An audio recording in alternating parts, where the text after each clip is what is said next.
phút. This is, and then I like a lot when I do these serial extraction cases with because many of them can erupt the third molar. Cho năm số 8 một lần, cho đủ chỗ năm 8 một lần. And this is after, I think this is 15-year-old. Yes, 15-year-old, and I have this X-ray here, so I can do an exercise with this. This is the kid when he had 15 years. Đây là cậu bé khi cậu 15 tuổi. And this is after, I think this is the last. No, this is the last one. Đây là cái hình ảnh cuối cùng mà cái con. He's having a very slightly tendency to open bite, but this is the kid I think 18 years. Đây là tôi nghĩ là bệnh nhân 18 tuổi. So I like a lot this procedure because you see a full mouth, full of teeth, no corridors. Và nó this is a procedure that you can do. Đây là một thủ thuật mà bạn có thể làm. This is all the profile evolution. Till not 20 years. Cái này là 20 tuổi. This is 20-year-old boy. So from adulthood. Từ như vậy là đã đi vào cái tuổi trưởng thành rồi. Okay, I present this one very quickly. Trình bày cái này rất là nhanh. This case had a difference because I put a cervical headgear to promote the growth of the mandible. So this is the difference between the other case. Nó khác với những ca trước. You can see that sometimes I can put a cervical headgear in a class 1 patient or almost class 1 patient. You may think, what you're doing? Because I want the mandible to grow. I don't want to correct the class 1 or the class 2. I'm not thinking in the molar. Tôi không có nghĩ đến cái tương quan răng khối. Tôi không có quan tâm I'm thinking in the face. Tôi quan tâm đến khuôn mặt. And you are not going to lose the class 1 when you put that. Incredible. This engagement, settling of the molars. Ở đây nó sẽ có sự kết You hợp. continue growing with that, but the mandible can change form. Chúng ta có thể vẫn giữ cái tương quan răng khối đó. So don't think that you always have to put the headgear in a class 2 patient.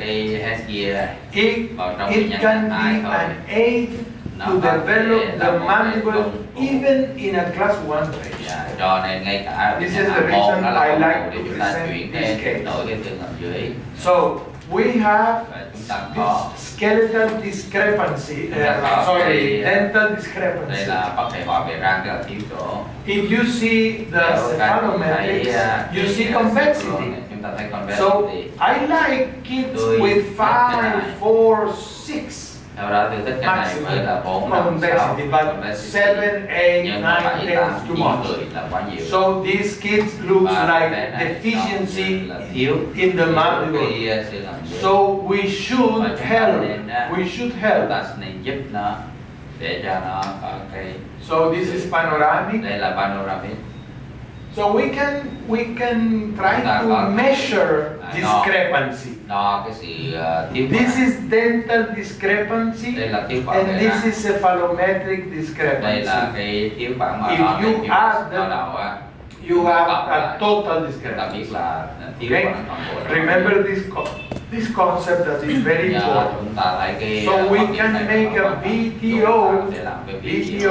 You can do a VTO to 3 years. Why? Because you estimate that in 3 years you will finish the procedure. So you do a VTO 3 years growth. Because this is very useful for you to monitor. But you can do a VTO to the maturity also to monitor the final growth. Đánh giá cái sự tăng trưởng của mặt. So this is the plan with this patient was to put a NANS appliance, lingual arch, and cervical head. This is cloven headgear. It's the same as cervical. And after that, a second phase, corrective phase to perfection. So this is the moment that we were performing extractions. Then we place this lingual arch and this nance type. After that, we put the headgear for maybe 8 months. This before the headgear. Sometimes I don't like too much to use the headgear with braces, with brackets, but sometimes I'll do. This is the moment we decided to wait for this premolar. This is the moment we extract the upper ones. Now I don't have the 4th premolars, but I am having anchorage. And this is the moment they came into the mouth.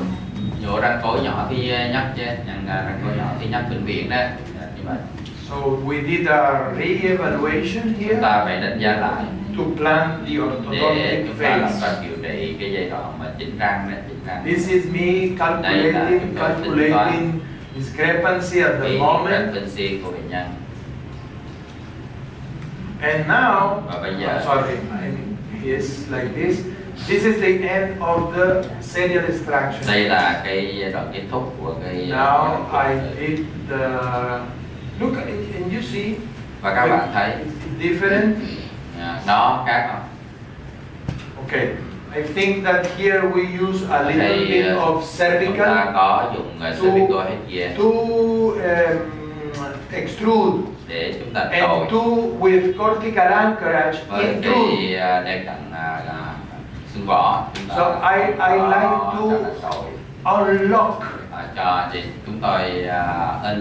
And then we can use here a very simple class 2 mechanics.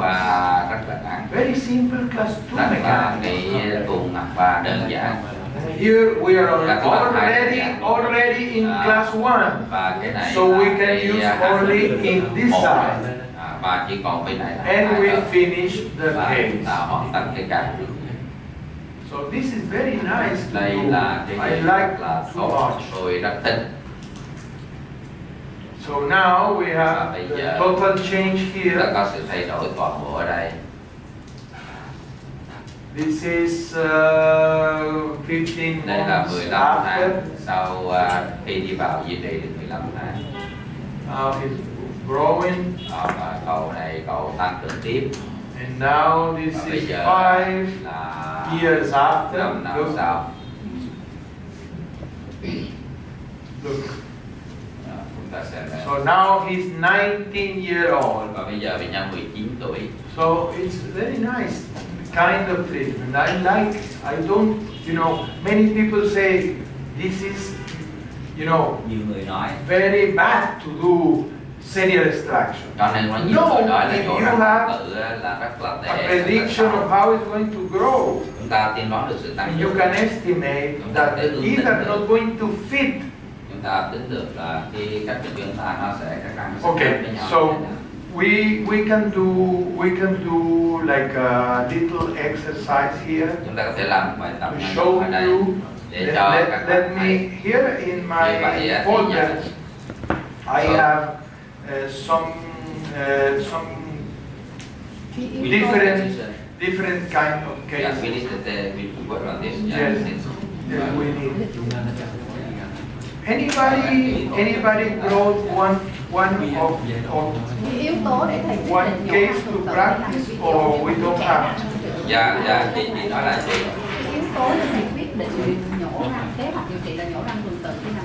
This is only 10 minutes exercise. Chúng ta sẽ làm một bài tập nhỏ. She has the question, and you based on what to decide the serial extraction. What is, in other words, what are the indication, what factor we have to look into to consider to decide that this case can do the serial extraction. You know, if you see how finished one case of serial extraction, you don't see too much very frequent defect that you find between canine and premolars, like a sulcus in the bone, like a sulcus in the bone that you see when you extract late. And then when I see a discrepancy more than, I don't know, near 10 millimeters or more, I think this is not going to fit. So I even it's not going to fit if I expand, even it's not going to look well if I elongate. So in those cases, I like to decide serial extraction because I have found that the periodontal tissue, the bone, and the occlusal characteristics at the end are better. Cho nên thầy ông dựa vào á, thứ nhất là khi chị nhìn ra những cái khớp á, nếu mình nhổ răng từ từ, mình chủ động nhổ răng sớm á, mình cũng mất một răng mà mình không thấy có cleft á, có khe hở á, cái rãnh ở đây, rãnh của xương của nước khi mình đóng lại cái khoảng chỗ răng 4 như là ở người mình chờ nó ra đầy đủ rồi mình nhổ răng rồi mình đóng lại thì các chị thường thấy cái cleft đây giữa răng 3 4 có cái khe. Okay. So look, và vấn đề là mất cày hóa. Before he turns this on, I can do it. I can do it at the moment I need. No problem. Cho nên thầy kêu để thầy. Yes, because I want to, because that question, that's an important question. Thấy mất cày hóa nó nhiều quá, nó thiếu khoảng nhiều So quá. let's rewind a little bit. Look. Chúng ta hãy xem đây. If you see this case, nếu anh chị thấy ca này, maybe you can say, okay, I have here four temporal canines lost. Và chúng ta thấy 4 cây so what could be the upper arch discrepancy here? Let's say I have plenty of space for second premolar, plenty of space for first premolar, but I have only 1 millimeter for the canine. Let's say the leeway in the upper arch is 2 millimeters. 2 millimeters. And these teeth are in average 8 millimeter width. Okay, so I have 8 and 8 is 16. And you know the canine is very big. The canine sometimes is 9, 8.5. I mean the upper one. 8.5. So let's say it's 8. So we have 3 8s. We need 24 millimeters. 24 millimeters, and maybe how many millimeters we have here? Let's say this molar measure 9 or 10, and this one may measure 6 or 7. So we have here 9 and 7. We have 16, and we need like 24. So we have a discrepancy at least of 5 millimeters. Each side, this is the upper arch. So I could look now. This is only dental discrepancy. Look, because this is dental discrepancy. Now, if I go here and I see that the upper incisor is in 8, and I don't want to be in 8, I want to be in, let's say, 5. I need 6 more. So I have in the upper arch a discrepancy like 7, 8. And we have here 6 more. It's too much. This is the reason we decided to remove serial extraction. Tóm lại là các anh chị phân tích khoảng kết hợp với phân tích cái xúc trên kim loại sọ. Ra con số lớn quá, con số đó nếu anh chị cái cho cái răng nó mọc ra thì cuối cùng chị cũng phải nhổ. Thì thay vì mà mình cho nó toàn phát nó ra rồi nhổ thì chỉ bằng mình chủ động mình nhổ và các răng nó tự động tự hướng dẫn nó đi vào nha chú và cơ xương có phần vậy thôi. That I really don't know how much anchorage I need to maintain. Dạ, nhưng mà đây là bài tập này là chúng ta sẽ trả lời câu hỏi là chúng ta this is one là bao nhiêu. Of the đây là một trong những cái sự giúp đỡ of doing this. So let's try to rewind a little bit. Quay trở lại nghe, quay ngược lại. We needed 24 millimeters in the upper arch. We have only how many we calculate? Nhưng mà chúng ta chỉ có là 19. We needed 24. We need 5 millimeters inside. This is only dental. Đó chỉ nó đi răng thôi. Those are 8 millimeters in the front. I want to go to 6, let's say. So I need 4 more. Và chúng ta cần đến 4 liền. 8 trừ 6 bằng 2, 2 nhân 2 4. So it's 14. Và như vậy 4 mà 5 each side more và than như vậy 4. tổng cộng với độ móc nữa là 14. So let's try to remember this 14. Mỗi cái mỗi bên 5 ly, còn thiếu 4 ly là để kéo lui răng cửa, như vậy thiếu tổng cộng. We can be based in the lower arch. And we can be based in the upper arch. It doesn't matter. Không có quan trọng. Because sometimes you have more discrepancy. In this case, I have more discrepancy in the upper arch than in the lower. So I am going to base in this case in the upper arch. Okay, now I will switch to the cephalometry of this ta patient. sẽ chuyển qua cái cephalometry của bệnh nhân này.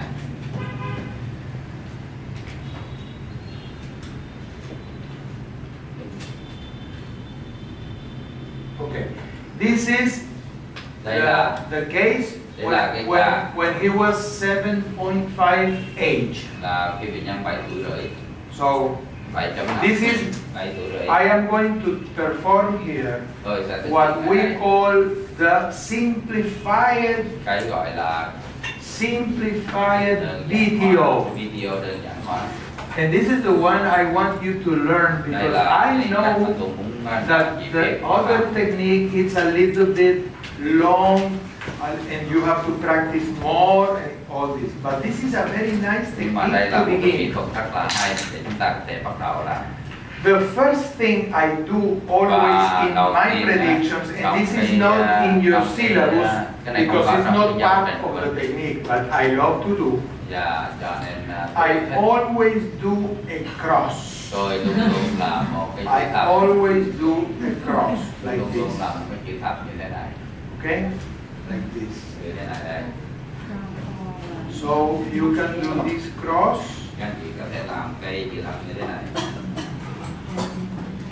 This cross is very favorable to. We have to remove some light.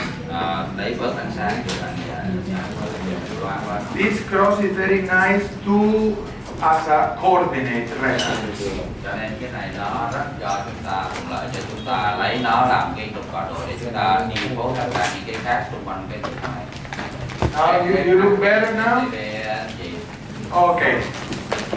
You in your syllabus has some kind of steps. So the other thing I do right now is look. This is my personal technique. I trace basic nation. And I extend and I put a mark where is kéo dài ra, tôi có đánh dấu ở chỗ điểm nào. After that, I do facial axis. Sau đó tôi vẽ lại cái facial axis, cái trục mặt. Facial axis. Vẽ lại cái trục mặt. And I place. Và tôi sẽ đặt a mark where facial axis is. Của cái cho thấy là facial axis là ở đâu. Here. facial axis, and this is menton. Now, I am going to calculate how much is going to grow nation. In average, nation grows 0.8 per year, and I am going to predict 7 years. So 7 plus 8 is 5.6. So now I take my ruler and I add 5.6. Yeah, 5.6. This is yeah. Because you had the camera below to your head. Your head goes to oh, I'm sorry. Oh, yeah. Okay, 5.6. Đây là It's almost here. Cho nên thầy vẽ ra. Okay, now I am going to put. Sau đó đây là na xong, cái thầy vẽ thêm 5.6. I put back my sheet of paper. And I coincide with the new nation. Dạ, tôi trừ cái na xong. Now I can copy the new. Tôi vẽ lại. Nasal plane. Tôi vẽ lại cái. I put a very nice point in point A. Now point A grow down. And remember that the palate plane grows parallel. Dạ, chúng ta thấy and this angle, điểm A là đi xuống dưới này. This angle here tends to be constant. Cái góc này là có so không đổi. The point A goes down 1.2 each year average. Nó điểm A đi xuống dưới 1,2. How much is 1.2 plus 7? Không phải là plus, là multiply by 7. Please calculate. 1.2 multiply times 7 là 8.4. 8.4. Okay, so I put a line. Không phải plus nè, multiply hay là times 1.2 times 7. 1.2 nhân 7. Okay, so I put a point 7. Chúng ta biết cái mẫu cái nó đi xuống. 8.4. Và 8.4. Now I go up and I coincide to the new point A. Mới. When you do this, mới you have to check that you have parallel in the basal nation, parallel the PTB, parallel the facial axis. Cái này thì cái này phải song song với cái này. And then here I draw the anterior part of the maxilla. Dạ, vẽ phần trước của cái. Now I estimate the growth of the menton. Của cằm. The menton in average grows in the same axis 2.5 per year. 2.5 Somebody can multiply please. 2.5 nhân cho phải là 17.5. I think it's 12. 17.5. 17.5. It's 12. Yeah. So it's here. 275 nhân cho 7 là 17,5. Okay, now I go back. Và bây giờ I go back with this sheet of paper. Tôi trừ nó trên cái trục mặt. And then this new point I draw. Tôi vẽ lại một cái sim visit, new sim visit. I draw cái cằm mới. Cái cằm mới tại cái điểm là dòng mới. 2,5% đi xuống, 1,2% đi mà xuống 2,5%. If you want one additional point to predict is the orbiter. Vậy nếu chúng ta không cái nữa để chúng ta tiến. The orbiter goes forward 0.55 per year. 0.55 plus 7 là 0,55 là bao nhiêu? 0,55 là 3.65 3.65 0,55 55 là 3.85 it's like 4 millimeters. 3.85. 3.85. Yes, okay, so you do 385 another thì point khoảng here, là gần 4 and then you go back, và sau đó chúng ta quay trở lại. and then you can draw the orbit. Chúng ta sẽ vẽ, chúng ta lui về phía sau, chúng ta vẽ cái orbit. Okay, now I can forget this for a while, and now here chúng ta quay nó đi. The orbit is 1.55. 0.55. In what direction? Anterior, following the frontal plane. Yeah, theo cái frontal. So now I can put a new facial plane. Chúng ta sẽ làm một cái facial plane mới, một cái mặt nhăn mới. I can put a new epigonian. Và chúng ta sẽ làm cái mặt phẳng epigonian line like this. And now, please, I do. You know that between suprapogonium and point A, there's something very beautiful that we call divine proportion. So I put my ruler like this, and I measure the distance between suprapogonium and point A is 5 centimeters, 50 millimeters. If you multiply by 0.6, chúng ta có thể nhân cái này lên 4.6. Chúng ta thấy cái này it's 30. Cái này So I put a point in 30. Chúng ta chia thành 30. Then remember the rule of the 90 degrees. Và nhớ cái tỷ lệ là so I can draw now with the ruler the occlusal plane. Cái này thì đây là cái một phần nhai ta đang kiếm. So now bây giờ I have to now decide where I am going to finish with my. Remember, this teeth is 8 millimeters forward. I want to finish at 6. Okay, if I want to finish at 6, I see here also the level.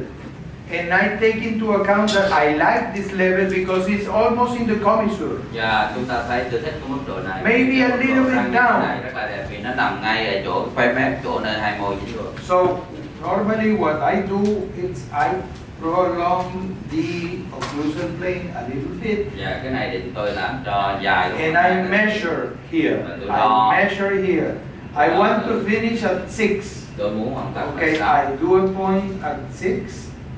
And now I have where it's going to finish the point of the upper incisor. Và bây giờ tôi phải hoàn tất cái. Now in this template I can change or leave the inclination. Here is normal inclination in an adult between these lines. These lines are occlusal planes. So what I do, I don't like too much this. I can incline a little bit more because it's a young. And I put a little bit low the occlusal plane because I don't like too much the teeth to be exactly with the commissure. It should be a little bit down. Okay, then I put here and I draw the upper incisor. Then the upper incisor dictates where it's going to finish the lower one. So I put the lower one. Now comes something very, very easy. When I do extractions, what is the arch lower depth? Normally it's very close to 20 millimeters. So I put this in the border, in the edge of the lower, and I do a mark here. 20 millimeters backward. Then here I put the lower molar. This is a class 1. If it's a class 1, I put the upper molar in class 1. So this is the way I perform the VTO. This is simplified VTO. What is the use? what is the use of this? If I see tại sao chúng this ta is original page. Đây là bệnh nhân lúc ban đầu đây hình Quickly I can put this in place tôi đặt cái này and I can see occlusal plane going down. Oh, I like. Xuống thì chúng ta thích. I can see parallel drop of the palate. Chúng ta thấy cầu cái đi xuống song song. I can see how much is going to grow the mental. This is with normal growth. If I am willing to change something, nếu tôi có cái ý định là thay đổi gì đó, template, I put my changes in red. Then I can visualize what I want to change about the skeleton. But this case, I don't want to change. I only want the natural growth to occur, and I want to change the teeth. So I can overlap here in the occlusal plane, and I see what am I going to do with the incisor. This is the difference here, and I can see how much anchorage I can lose. Now I can put this in apple. Thầy đang trồng cái đó and the last menton. Yeah. Menton. If you put in menton here. Yeah, menton. Okay. So I can measure here. I don't know if you can see. This is the anchorage loss, and this is the change in the incisor. Các anh chị có thể đo cho anh chị biết chị mất neo bao nhiêu với chị đặt kế hoạch này. Now I can put for visualization. I like to put this in Pavonion. Và với cái này look, the upper incisors are going backward 2 mm. Dạ, chúng ta thấy răng đây nó đi xuống dưới là 3 mm. And this is the reason I regret in this case not to put any upper anchorage. Because look, the plan says that I have to maintain the upper molar. And this is the reason I think the case at the end looked a little bit protrusive. So this is what we learn. Đó là những gì mà chúng ta học được. So I am going to look for the 15-year-old X-ray that should be here. 15 năm mà tôi có đây.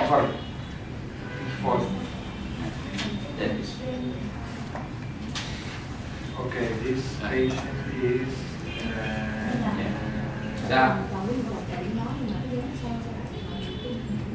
This is and teacher, when you superimpose on the menton area, you superimpose on the chin. But since that's very difficult to superimpose exactly the chin because you can rotate. You can see the lower border sometimes of the mandible. Yeah. And you try to move the chin, imagining the lower border, trying to not to rotate too much. Cái sai chúng ta phải làm sao cho nó đúng với cái almost parallel. Gần như song song, đừng có làm cho cũng rất là khó vậy, tức là phải vẽ cái đó cho nó đầy đủ. Okay, this is the one. Now you cannot see. I am going to change this lamp. Nó sẽ chưa để cho thầy chồng này, lát nữa thầy nói thầy chồng lại. Now you see, this is the kid when I did the treatment and when he grew to 15 years. So you can put this here. Chúng ta có thể đặt ở đây. You can put this here. Chúng ta có thể đặt nó như thế này. And look. Và xem. I am trying to put with podium, PTV, and trying to put in the line of orbital, and this is a little bit forward, like here. So look, I lost anchorage. Tôi bị mất neo chậm. Các bạn nhìn thấy không? Sáng quá, sáng chỗ cái răng quá. This is the reason I regret not to putting in this case the anchorage. Đó là lý do mà ca này tôi rất là hối tiếc là tôi đã không có đặt cây neo, tôi để nó thực sự. But this is very useful to plant treat. Cho nên cái này tôi thực sự đây là cái quả cuối cùng tôi thực This is with grow. Without grow it's very much easy because you don't have to change skeletal structure. Không có cái sự tăng trưởng thì rất là dễ vì chúng ta loại bỏ yếu tố sự thay đổi về xương rồi. Nhưng một đứa đang tăng trưởng mà làm video thì phải tích hợp yếu tố về xương trong đó. Okay. Anh chị nắm được không? I want you to practice this with yourself. It's easy, it's fast. This technique. Cái kỹ thuật này. This technique is very rất là nhanh. fast. And now we do together. I know. I asked for a case from them. If they have a case with 2 X-rays, one in let's say 7-year-old and the other one 15, I can do một cái 7 tuổi, một cái 15 tuổi thì chúng ta có thể ngồi làm cái video tiên đoán rồi chúng ta coi thì thực sự nó xảy ra như thế nào. But if we don't have, we continue. Nên tại vì các anh chị cũng có tiếp tục. This is a technique that I encourage you to practice because it's very easy, it's fast, và accurate enough to see the mechanotherapy. Và nó so in this case, ta thấy cái điều in this case my error. Cho nên cái ca này là một cái lỗi. It's not to hold the molars. Không có giữ cái răng khối. Không có giữ răng khối. Okay. Thì xem trong tài liệu á, trên 4 mình có ha. Mình thầy làm một lần rất là nhanh, nó không viên không theo nhớ đâu các chị coi tài liệu trên 4 ha. Kết hợp với động viên của cái khác nữa thì mình mới làm. Như vậy mình vẽ những video trong mỗi 2 năm. Chị làm mấy năm nên chị dự tính Dân với từng đó. Chị muốn mấy năm phải chị cho phiếu lại. Tháng thì không có, tháng thì trường nó không có. 6 tháng thì nó ngắn quá. This simplified video is not published also. No book. So đây cái video kiểu này thì không có cái sách nào đó. Practice because it's very easy. Cuộc nói chung, cái đó là số nói chung. Cái điểm, một cái điểm của video bị nhiều người lên án là nó tính trung bình hết. Và cái sự tăng trưởng của một đứa trẻ trong những năm khác nhau nó sẽ tốc độ khác nhau, nhưng mà cái này 7 năm thì cái nhân chừng đó. This is with the technique of với cái kỹ thuật of another technique that is very nice. You can predict with this technique the rainbow. You can predict with this technique many other things.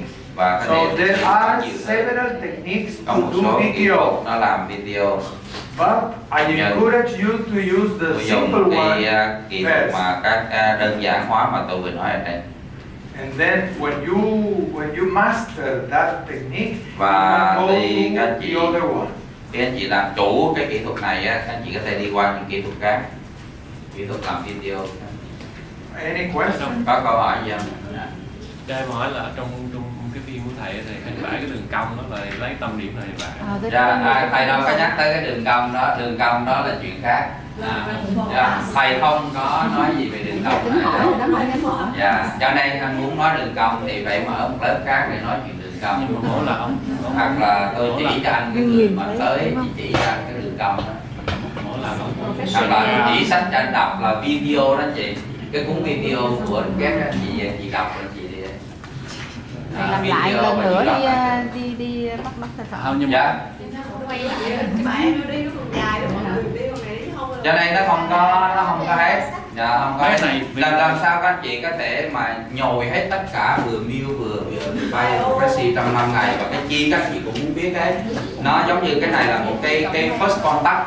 Còn anh chị cảm thấy anh chị thích thú với cái này, các anh chị sẽ phải tìm một con đường khác anh chị đi, hoặc là có thể mỗi năm rồi ở đây có trung nâng cao gì đó anh chị học, rồi anh chị về anh chị đọc rồi anh chị làm, chứ không thể nào mà tham vọng mà để thấy cái gì xuất hiện trên đó là phải hỏi cho ra đấy, hỏi cho ra là ở với thầy luôn. Sách vỏ đi theo ông đi đâu đi theo đó thì mới how we could come up with this technique. Làm sao mà chúng ta có thể đi đến được với cái kỹ thuật này. It is not a crazy thing that one day, Đó không phải là một cái việc mà chỉ có một ngày. We develop, you know, một cái sự phát triển này nó không có thể có. This is based on this. Nó dựa trên. What we are telling to you Và cái này it's exactly this. Tôi làm y chang thế này này. This angle is like a constant. Cái góc này là the palatal grows parallel. Và cái ổ cái average 1.2 per year.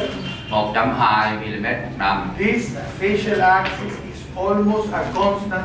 Và cái only goes mặt này luôn luôn là thay đổi. 1 degree each 7 years. Cứ mỗi năm là nó đóng lại 1 độ. And I have told you a lot. Tôi đã nói các bạn rất là nhiều. How develops the occlusal plane. Cái mặt phẳng nhai nó phát triển như thế nào. And remember, chuyển hóa như thế nào. the point PM và point A, the occlusal plane is in divine proportion. Và từ cái khoảng cách từ PM đến điểm A, nó đi theo cái tỷ lệ vàng. Đó là lý do chúng ta đo từ A đến PM. The distance between A and PM plus 0.6. Chúng ta nhân 0,6. And the result, nó sẽ kết quả ra from PM upward, you measure where is going to be the occlusal. Là đến cái mặt phẳng nhai. Là theo tỷ lệ this is vàng. the technique I wrote for you in your manual. 7 steps. Trong cái manual. This is the example you have in your manual. Đây là cái mà nó có trong cái facial axis. Các anh chị ra tài liệu các. You calculate the growth. You copy the momentum. Chúng ta copy cái after that you write the anterior cranial base. Calculate the growth. Copy mấy cái này cho sẽ tăng trưởng. To calculate the new nasal plane. Now in the nasal plane you calculate how much is the drop in of point A. Then you go up. Sau đó and you draw the maxilla. Và chúng ta đi đây rồi chúng ta. Then you have maxilla and you have menton. Then you can have the nasion pogonian facial plane. You can have the apogonian. And then divine proportion. Cái này cho tỷ lệ vàng. You calculate where is going to be the occlusal plane. You trace 90 degrees. And after that you put in here your dental objectives. And then you can superimpose and see what you need with the treatment.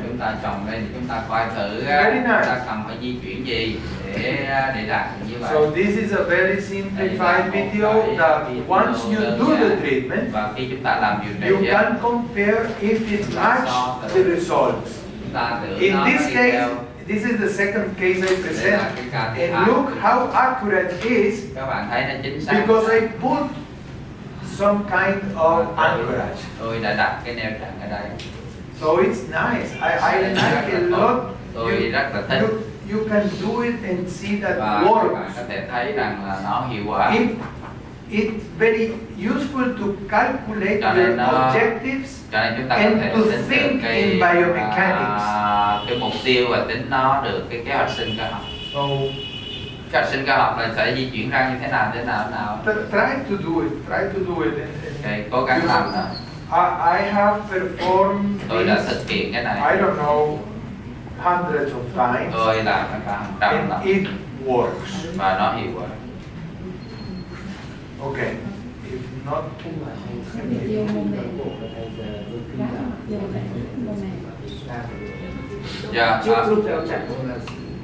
question? Dạ, hết kia kéo cổ trước lúc neo chặn là sao? Neo chặn là nó. And in this case, you use do you use the sulfur head gear? Yes. In this case, yes. And you use before the in this case he saw the nuts holding arch in the upper. Yes. So you do it before nuts after nuts. No, I do it after because I do it during the orthodontic phase. Dạ, thầy dùng nó trong giai đoạn orthodontic, trong giai đoạn chỉnh răng cho nên sau khi là dùng. That's right. To try to go more down and to see more maintenance. Để cho làm cho mặt phẳng nhai nó. Because this was a kid that I had plenty of grow in it.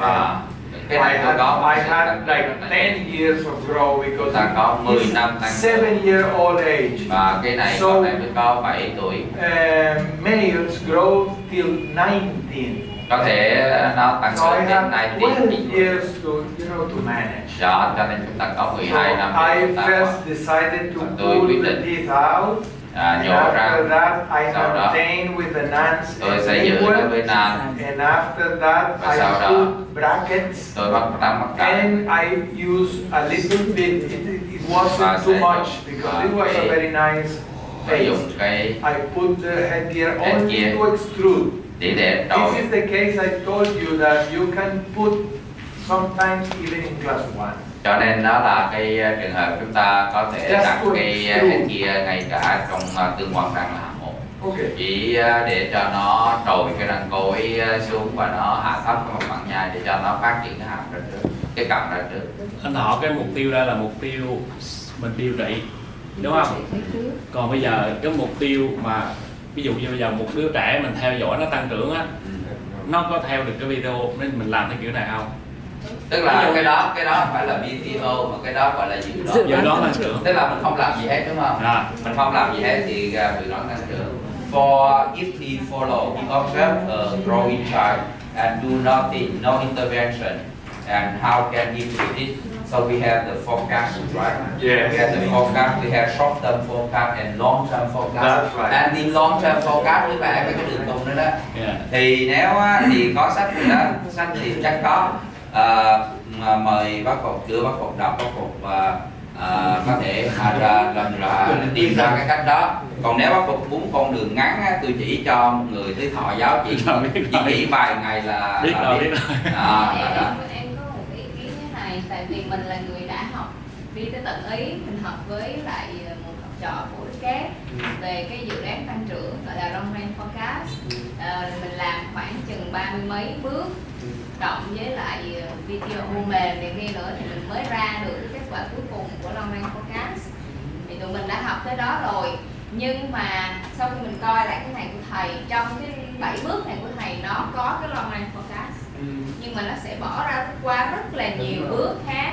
Nó là một cái bước ngắn để mà bởi vậy thầy có thể nhân lên bao nhiêu năm đó ra có cái dự đoán tăng trưởng trong 7 bước của thầy.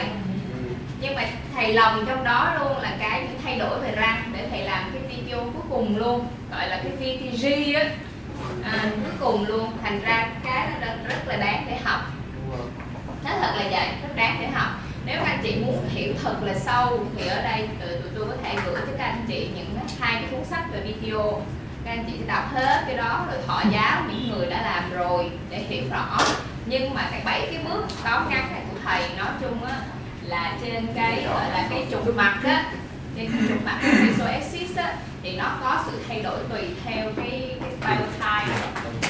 Nhưng mà thầy á thì thầy giống như là ông Đức Cát ông thấy là đơn giản hóa nó đi là chỉ có sự thay đổi giống như là nó giữ nguyên vậy đó. Thì nói chung nó cũng không hoàn toàn chính xác, nó không hoàn toàn cho từng ca một, nhưng mà cho mình một cái nhìn về cái ca nếu mình muốn làm thật là nhanh cái ca của mình đó để mình risk tới đó. Còn những cái ca đặc biệt như là quá dolico hoặc quá brachy thì có thể có sai lệch một xíu nhưng là rất là đáng học hỏi, thật sự là như vậy. Thành ra các anh chị cứ ghi nhận cái này, và những anh chị muốn học sâu về bioprogressive thì phải nghiên cứu thêm. Thì tôi nghĩ là thầy thấy cái này nó là một cái rất là hay nên thầy giới thiệu cho chúng ta để chúng ta có một cái công cụ để mà chúng ta làm cái ca, nhất là những người mà muốn làm cái ca nhìn thấy nó nhanh á, cái kết quả nó sẽ đưa ra như thế nào để mình có cái hướng điều trị á thì thầy nêu ra. Tuy nhiên nó không phải là mục đích chính của cái course học này nên nói chung mình đừng có xoáy sâu vô cái này quá nữa để cho thầy có thể đi tìm theo cái phần khác về meal đó. Rồi còn cái phần này thì có thể là edit ở đây edit mở một cái một buổi một chương trình phụ đạo riêng cái nào đó Nó sẽ chuyên sâu về cái đó để các mở anh một chị lớp riêng học. nha, mở một lớp riêng cho staff đệ tử đời thứ 3 của kết. Nhưng mà tôi nói rồi là rất đáng ghi nhận, tại tụi tôi là cũng quay mòm với cái long range forecast nó rất là khó làm và là phải hiểu rất là sâu. Thành ra cứ ghi nhận cái này trong cái cuộc đời hành nghề của mình mà đi theo BOSC với là rất là đáng chú.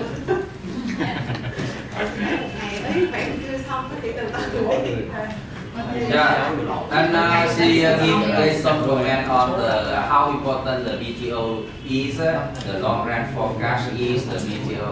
Với lại các anh chị biết không, khi cái long range forecast là như thế này nè, vì sao mình biết được sự tăng trưởng? Dựa vào đâu chúng ta hiểu các kiến thức tăng trưởng?